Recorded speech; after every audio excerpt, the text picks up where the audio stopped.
सबसे पहले मैं अपनी महाराष्ट्र की जो मेरी मातृशक्ति आई है, मैं उनका बहुत बहुत धन्यवाद करूंगी कि उन्होंने मुझे सावित्रीबाई फुले का जो रूप दिया है, मैं इसे भारत रत्न से कम नहीं समझती हूँ। आज मैं धन्य हो गई हूँ कि मुझे सावित्रीबाई फुले का रूप बनने का अवसर मिला। ये मेरे लिए सौभाग्य की बात है। मैं आज मेरे माता पिता नारायण सिंह सैनी जी, जो इसके फाउंडर मेंबर भी रहे हैं, वो बीमारी की अवस्था में भी यहाँ पर आए हैं, और अपनी माता श्री का भी मैं, मेरे ससुर, मेरी सास, जो भी यहाँ पर आए हैं, मेरे पति, बच्चे, अगर इनका समर्थन मुझे ना मिलता तो मैं भी सावित्रीबाई फुले की तरह नहीं निकल पाती। मैं सबका धन्यवाद करती हूँ। मैं सावित्रीबाई फुले बोल रही हूँ। हाँ, मैं सावित्रीबाई फुले बोल रही हूँ। मेरा जन्म 3 जनवरी 1831 को नायगांव, सतारा जिले, पुणे में हुआ था। मेरे माता पिता ने मेरा विवाह ज्योतिबा फुले जी के साथ किया। मुझे दलित उत्थान के लिए जाना जाता है, जबकि 18 वर्ष की आयु में ब्राह्मण समाज की एक लड़की काशीबाई, जो विधवा हो गई थी, उसी के रिश्तेदार ने अनैतिक संबंध बनाकर जब उसको गर्भवती कर दिया तो वो आत्महत्या करने के लिए कुएं में डूबकर मरने जा रही थी। ज्योतिबा फुले जी ने जब उसे देखा तो उन्होंने काशीबाई को रोका कि किसी भी समस्या का हल आत्महत्या नहीं होता है। वो काशीबाई को, जो कि ब्राह्मण समाज की थी, अपने घर पर लेके आते हैं और मुझे कहते हैं कि सावित्रीबाई फुले ये गर्भ से हैं और इनको हमने अपने घर पे रखना है और इनकी प्रसूति यही करानी है। मेरा सर ज्योतिबा फुले जी के सामने नतमस्तक हुआ और हमने उनकी प्रसूति कराई, जिससे पुत्र जन्म हुआ, जिसका नाम यशवंत राय रखा गया। हमने उसको अपना दत्तक पुत्र बनाया। तो बताइए, हम कहां से सिर्फ दलित के उत्थान के लिए बने हैं? साथियों, भाइयों बहनों, ये वो जमाना था जब विधवा औरतों को केश रखने का अधिकार नहीं था। तब मेरे पति ज्योतिबा फुले जी ने नाइयों से अपील करी कि तुम क्यों जाते हो विधवाओं के केश काटने, तुम रोक दीजिएगा इस प्रथा को। और नाई समाज ने, नाइयों ने इसको माना और किसी भी विधवा का केश नहीं काटा। तब ये प्रथा बंद हुई। मेरे पति ज्योतिबा फुले जी एक कंस्ट्रक्शन कंपनी चलाते थे जो PCCI थी। इस कंपनी ने छत्रपति शिवाजी टर्मिनल, जो आज BT स्टेशन के नाम से जाना जाता है, टाइम्स ऑफ इंडिया की बिल्डिंग, बड़ौदा के नरेश का महल, पुल और सड़कें बनवाई। हमारी कंपनी का टर्नओवर उस समय वार्षिक 21,000 करोड़ रुपए था और जमशेदपुर टाटा का 2,000 करोड़ था। लेकिन आज टाटा ऊंचाइयों पर है और PCCI पता नहीं कहां है। मैं बताना चाहूंगी कि हमारे पति पुणे महापालिका के कमिश्नर रहे। उन पर इल्जाम लगता है कि वो ब्राह्मण विरोधी थे, लेकिन वो पाखंड और अंधविश्वास के विरोधी थे। जब हमने पहला स्कूल महिलाओं के लिए खोला तो सबसे पहले कुलकर्णी जोशी यानी ब्राह्मण समाज की बेटियां उस विद्यालय में पढ़ने के लिए आई, तो हम ब्राह्मण विरोधी कहां से हुए? मेरी पढ़ाई हुई पहली छात्रा फातिमा शेख मेरी पहली मुस्लिम अध्यापिका बनी। मेरी पढ़ाई हुई छात्रा तानूबाई विरजे भारत की पहली महिला पत्रकार बनी। मेरी पढ़ाई गई बेटी ताराबाई शिंदे जो महिलाओं के अधिकार की लड़ाई की पहली योद्धा बनी। मेरे पति के सहयोग से नारायण राव मेघाजी भारत में पहली मजदूर यूनियन उन्होंने बनाई थी और संडे का दिन छुट्टी के नाम का डिक्लेयर कराया था।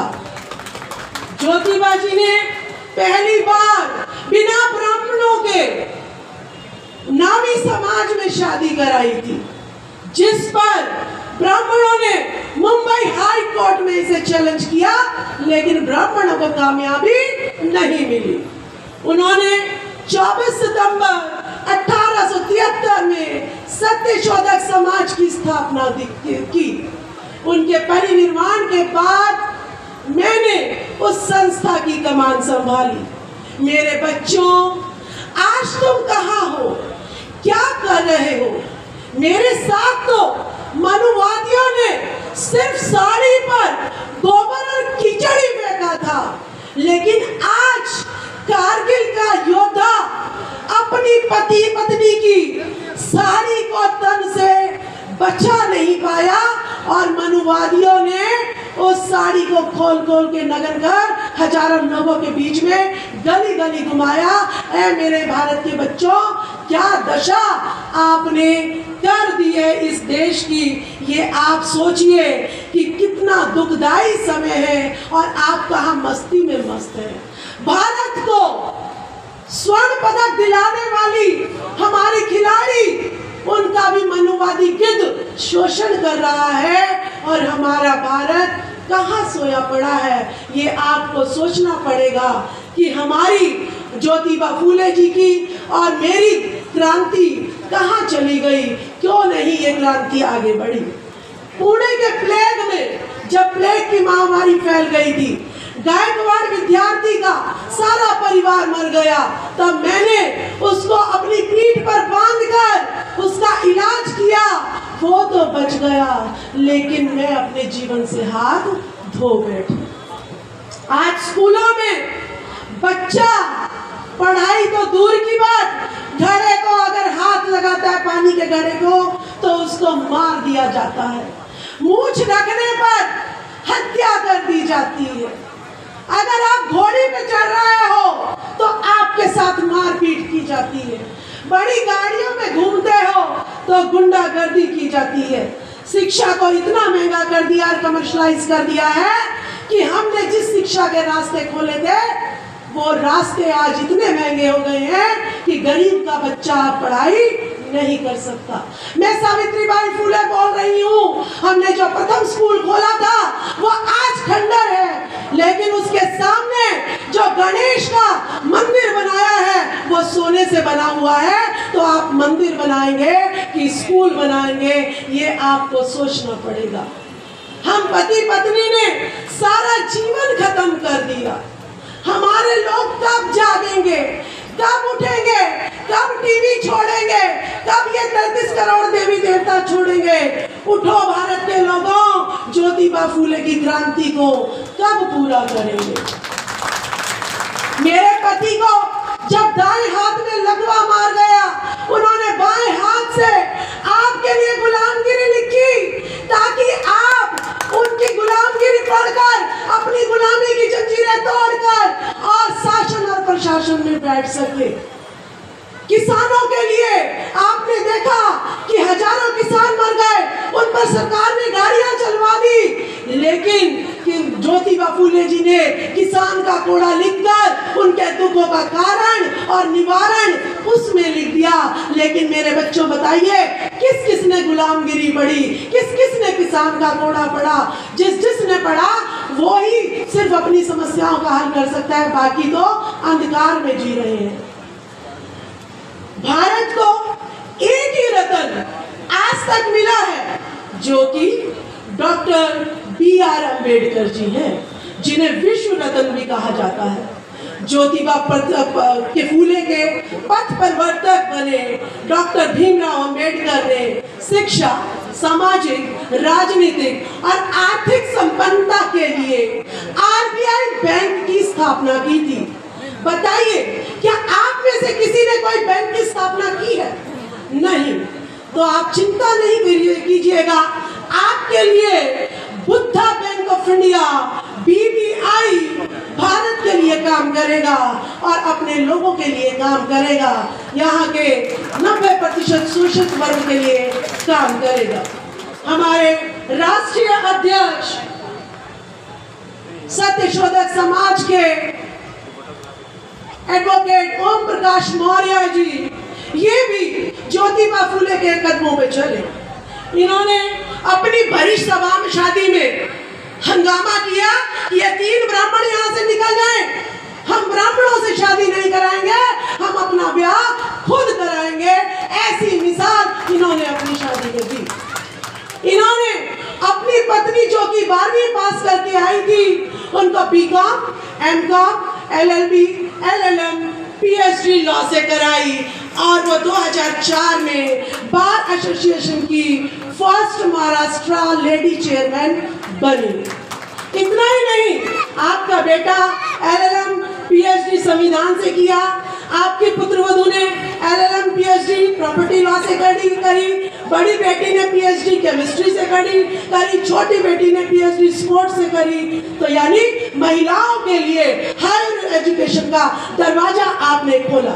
35 सालों से सावित्रीबाई फूले ट्रस्ट के भी आप सदस्य रहे और दुनिया भर में 109 संस्थाओं के आप जो है सदस्य बने, पदाधिकारी बने।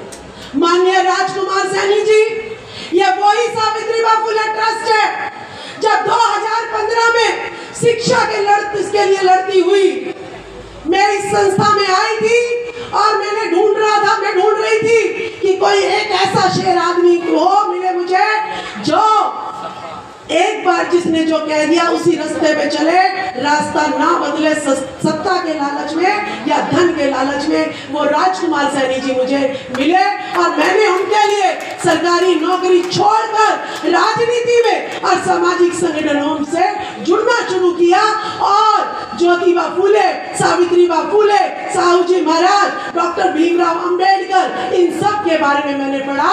मुझे लगा कि मैंने MSc B.Ed तो कर ली, लेकिन उन्होंने लिखा था मनुवादियों ने, मैंने पढ़ लिया, लेकिन सच्चा इतिहास मेरे इन लोगों ने, मेरे इन भारत के रत्नों ने मुझे पढ़ाया। मैं इनका बहुत बहुत आभार प्रकट करती हूँ, बहुत बहुत धन्यवाद करती हूँ। अब मैं अपने राष्ट्रीय अध्यक्ष ओम प्रकाश मौर्य जी को मंच के संचालन के लिए आमंत्रित करती हूँ। बहुत बहुत धन्यवाद।